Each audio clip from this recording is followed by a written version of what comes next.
1960년대 후반부터 1970년대 초반까지 샌프란시스코 베이 지역을 공포에 떨게 한 연쇄살인범이 있었습니다. 자신을 조디악이라고 칭하며 언론과 경찰에 수십 통의 편지와 암호를 보낸 이 정체불명의 살인마는 최소 5명을 살해하고 2명에게 중상을 입혔습니다.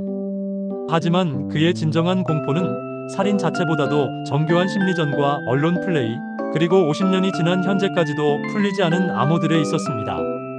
조디악 킬러는 단순한 연쇄살인범을 넘어서 대중문화의 아이콘이 되었고, 수많은 아마추어 탐정들과 전문가들이 그의 정체를 밝히려 노력하고 있지만 여전히 미스터리로 남아있는 20세기 최대의 미해결 사건 중 하나입니다.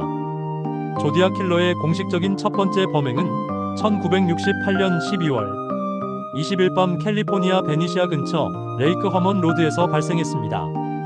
첫 번째 피해자들은 17세의 베티로 젠슨과 16세의 데이비드 파라데이였습니다. 이들은 고등학교 연인 사이로 그날 밤 첫 데이트를 하고 있었습니다. 두 사람은 파라데이의 1961년형 람블러 자동차에서 시간을 보내고 있었는데 오후 11시경 정체불명의 인물이 접근했습니다. 목격자에 따르면 범인은 차량 뒤쪽에서 나타나 두 사람을 차 밖으로 나오게 한 후 총격을 가했습니다. 젠슨은 등에 5발의 총상을 입고 차에서 약 8m 떨어진 곳에서 사망한 채 발견되었고, 파라데이는 머리에 총상을 입고 차량 근처에서 발견되어 병원으로 이송되었지만 결국 사망했습니다. 이 사건은 처음에는 일반적인 강도나 무작위 살인으로 여겨졌습니다. 현장에서 특별한 단서나 메시지는 발견되지 않았고 범인의 동기도 불분명했습니다. 하지만 이것이 조디악 킬러의 연쇄살인의 시작이었다는 사실은 몇 달 후에야 밝혀지게 되었습니다. 조디악의 두 번째 공격은 1969년 7월 4일 독립기념일 밤 발레오 근처의 블루 록 스프링스에서 발생했습니다. 이번 피해자들은 22세의 데일린 페린과 19세의 마이크 매기오였습니다. 페린은 기혼자였지만 매기오와 함께 시간을 보내고 있었습니다. 오전 12시 15분경 두 사람이 페린의 1963년형 코르바이어에 앉아있을 때 다른 차량이 접근했습니다. 그 차는 잠시 떠났다가 다시 돌아와 두 사람의 차 옆에 주차했습니다. 범인은 차에서 내려 강력한 플래시라이트로 두 사람을 비춘 후 즉시 총격을 가했습니다. 페린은 즉시 사망했지만 매기오는 기적적으로 생존했습니다. 그는 범인에 대한 중요한 증언을 제공할 수 있었습니다. 매기오에 따르면 범인은 백인 남성으로 키가 약 5피트 8인치, 즉 173cm 정도였고 체격이 건장했으며 둥글고 살찐 얼굴을 하고 있었다고 했습니다. 또한 범인은 별다른 말 없이 침착하게 범행을 저질렀다고 증언했습니다. 블루 록 스프링스 공격 후 약 40분 뒤인 오전 12시 40분 발레오 경찰서에 익명의 전화가 걸려왔습니다. 남성의 목소리로 나는 블루 록 스프링스에서 두 아이들을 총으로 쏜 사람이다. 나는 또한 작년에 레이크 허먼 로드에서 두 아이들을 죽인 사람이기도 하다고 말했습니다. 이 전화로 인해 두 사건이 연관되어 있다는 사실이 처음으로 드러났습니다. 전화를 건 사람은 계속해서 내가 사용한 총은 9mm 루거이다. 나는 더 많은 아이들을 죽일 것이라고 말한 후 전화를 끊었습니다. 이 전화는 녹음되었고 후에 조디악 킬러의 목소리로 추정되는 유일한 음성 증거가 되었습니다. 1969년 8월 1일 샌프란시스코 베이 지역의 세계 신문사 샌프란시스코 이그제미너, 샌프란시스코 크로니클, 발레오 타임스 헤럴드에 동일한 편지가 배달되었습니다. 각 편지에는 408개의 기호로 구성된 암호가 포함되어 있었고 편지 끝에는 십자가가 그려진 원형 기호가 있었습니다. 이것이 조디악 킬러를 상징하는 유명한 십자선 원형 기호의 첫 등장이었습니다. 편지에서 범인은 이 암호를 3일 안에 신문 1면에 게재하지 않으면 더 많은 사람들을 죽이겠다고 위협했습니다. 또한 자신이 레이크 허먼 로드와 블루 록 스프링스 사건의 범인임을 증명하는 세부 사항들을 제공했습니다. 408개 기호로 구성된 첫 번째 암호는 1969년 8월 8일 도널드 하든과 그의 아내 베티 하든에 의해 해독되었습니다. 하든은 살리나스의 고등학교 역사교사였고 암호 해독에 취미가 있었습니다. 해독된 메시지는 다음과 같았습니다. 나는 사람을 죽이는 것을 좋아한다. 왜냐하면 그것이 너무 재미있기 때문이다. 숲속에서 야생동물을 사냥하는 것보다 인간을 사냥하는 것이 가장 위험한 게임이다. 왜냐하면 인간이 가장 위험한 동물이기 때문이다. 사람을 죽이는 것은 좋은 일인데 그것이 너무 짜릿하기 때문이다.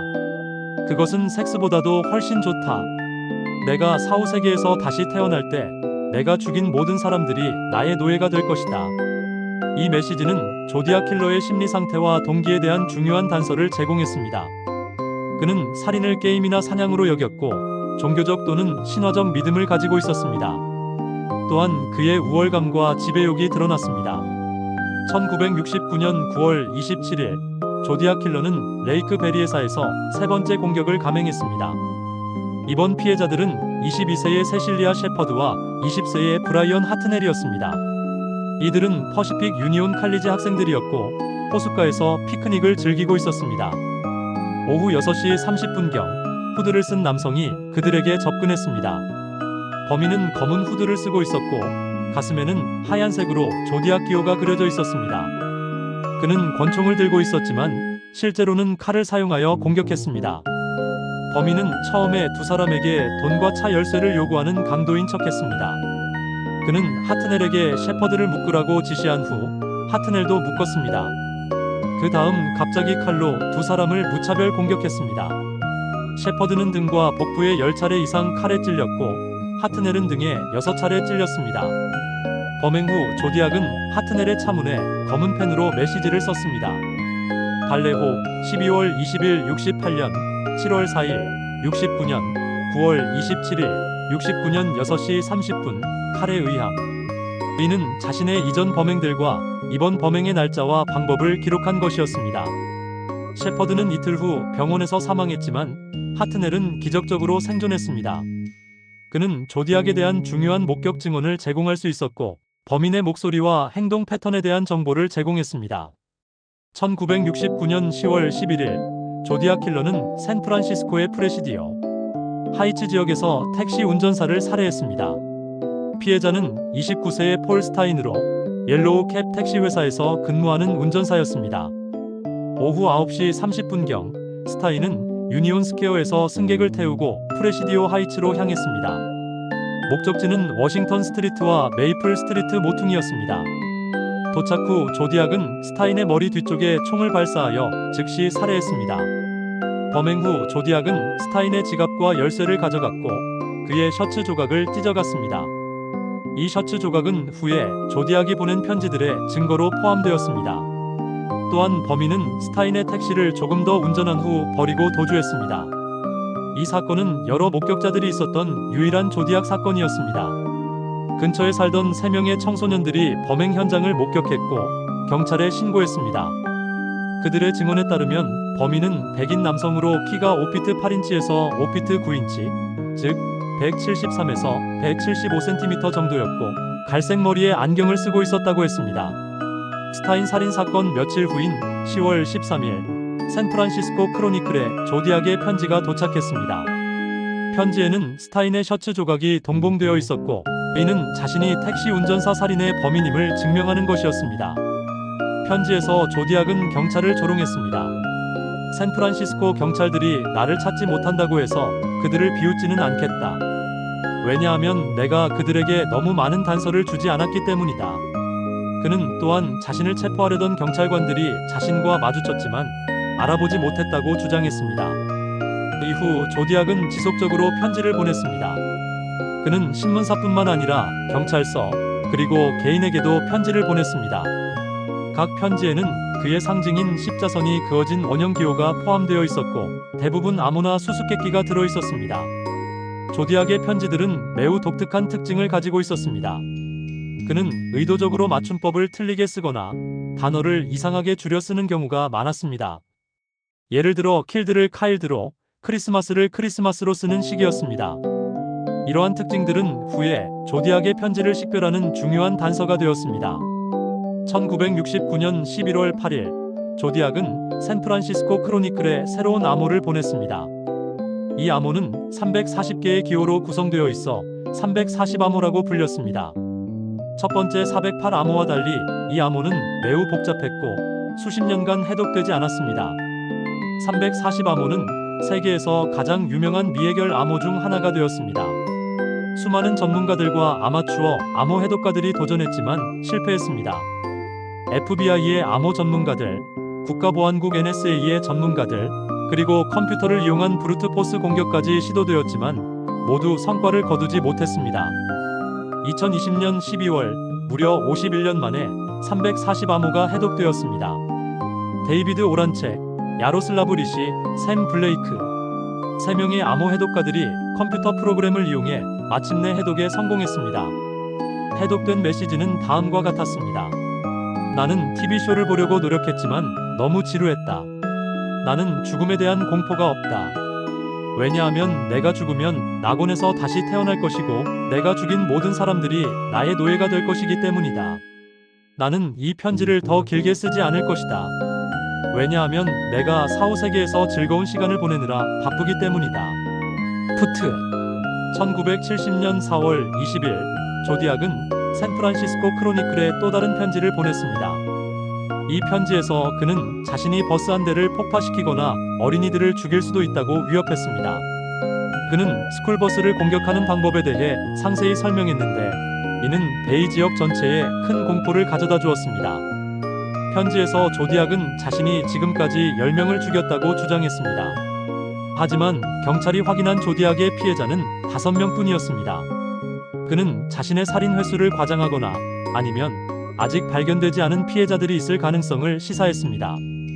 1970년 6월 26일 조디악은 샌프란시스코 크로니클에 편지를 보내면서 새로운 암호를 포함시켰습니다. 이 암호는 32개의 기호로 구성되어 있었고 그의 이름을 밝히는 내용이라고 주장했습니다. 하지만 이 암호 역시 현재까지 해독되지 않았습니다. 조디악 킬러는 확인된 5명의 피해자 외에도 다른 살인 사건들과 연관되어 있을 가능성이 제기되었습니다. 특히 1966년 10월 30일 리버사이드에서 발생한 체리 조 베이츠 살인 사건이 있습니다.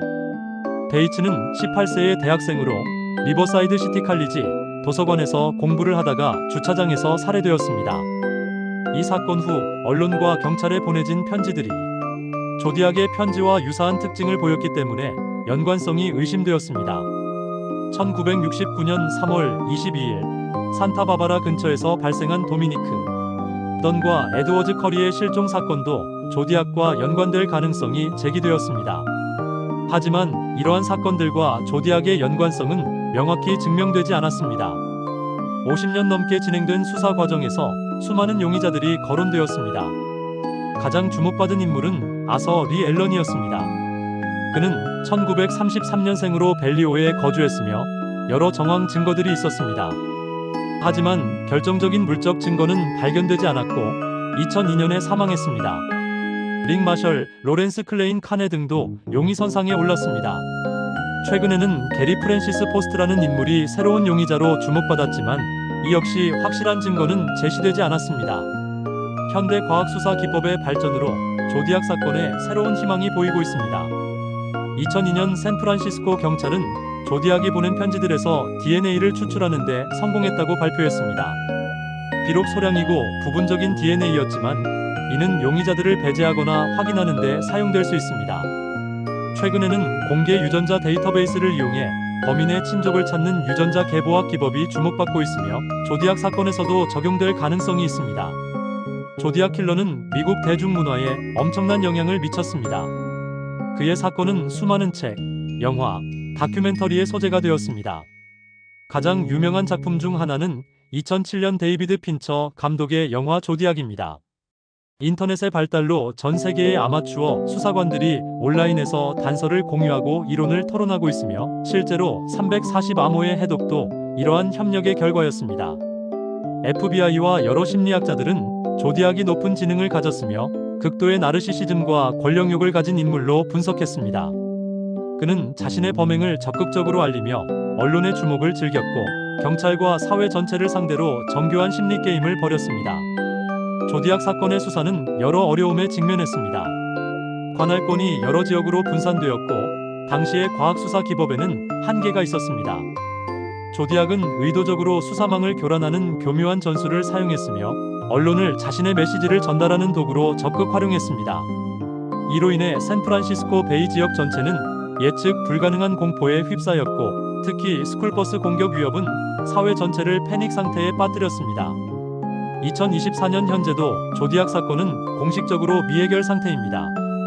FBI를 비롯한 관련 기관들은 여전히 이 사건을 활성 수사 대상으로 분류하고 있으며 새로운 기술과 정보가 나올 때마다 재검토하고 있습니다. 필적 분석, 언어학적 분석, 그리고 인공지능과 같은 새로운 기술들이 도입되면서 기존에 발견하지 못했던 패턴이나 연관성을 찾아낼 가능성이 열려 있습니다. 조디악 킬러의 정체는 영원히 미스터리로 남을 수도 있습니다. 50년 이상이 지난 지금 범인은 이미 사망했을 가능성이 높고 많은 증거와 목격자들이 사라졌습니다. 하지만 이 사건은 범죄 수사 기법의 발전과 언론의 역할에 대한 성찰 등 중요한 교훈을 남겼습니다.